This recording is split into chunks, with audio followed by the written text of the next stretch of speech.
Kamite ĩgiĩ ũrĩmi mbunge-inĩ ya kaunti ya Nakuru nĩyo ĩrurumũrĩte ũhoro wa ũkomborithia wa indo cia arĩmi a Benico kũrĩ andũ kĩũmbe.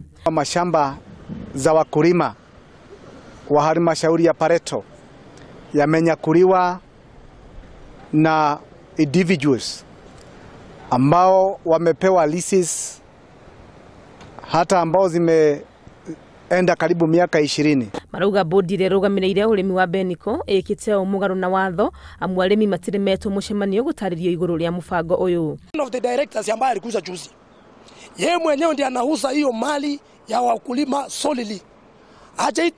Hajaita farmers ambao wakae chini waone the disposal ya hiyo mali inakaa namna gani. Shamba iko shamba imekuwa list for 20 years pale chini Kolen, iko go down hapa imekuwa list for another 20 years.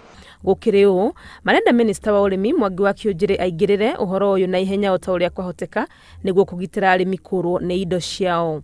Barua ambayo tuliandika bwana Kiunjuri akuje kwa haraka Nakuru angalie mambo ya Bilateral Board of Kenya, sio Bilateral Processing of Kenya vile wameita saizi. Leases ambazo tumezipata ziwe cancelled mara moja.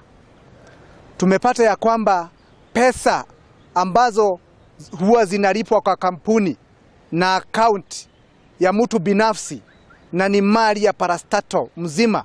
Oho, maroria arĩmi matige gũtwara magetha mao bodi-inĩ ĩno o nginya ũhoro ũyũ ũthuthurio nĩguo kũmenyeke kĩrĩa kĩrarĩa kĩngĩ. Tuko na wanunuzi wengine ambao wamepewa leseni na tunaomba wakulima mkiwa na mazao na wale wanaendelea kupanda kwanza tupeane mazao yetu kwa wale wengine ambao wamepewa leseni ya kufanya processing.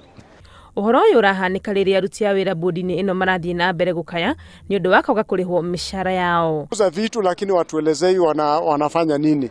Na tulikuwa tumeambiwa tungojee kwa muda pesa itatoka. Lakini sasa tumeenda kotini, tumefanya kila kitu, hata tunaona pesa bado haijakuja. Tuliambiwa Januari, lakini Januari imepita na pesa watu bado hajapanda. Mwaka-inĩ wa 2014 arĩmi a Benico nĩ mathiĩte igoti-inĩ makĩregana na igeria rĩa kwendia kana gũkomborithia ũtonga wao na kĩgwatio gĩa kũrĩha mathirĩ marĩa mamagũmĩire. Handũ-inĩ ha Inooro TV, rĩtwa rĩakwa nĩ Wangui wa Mwangi.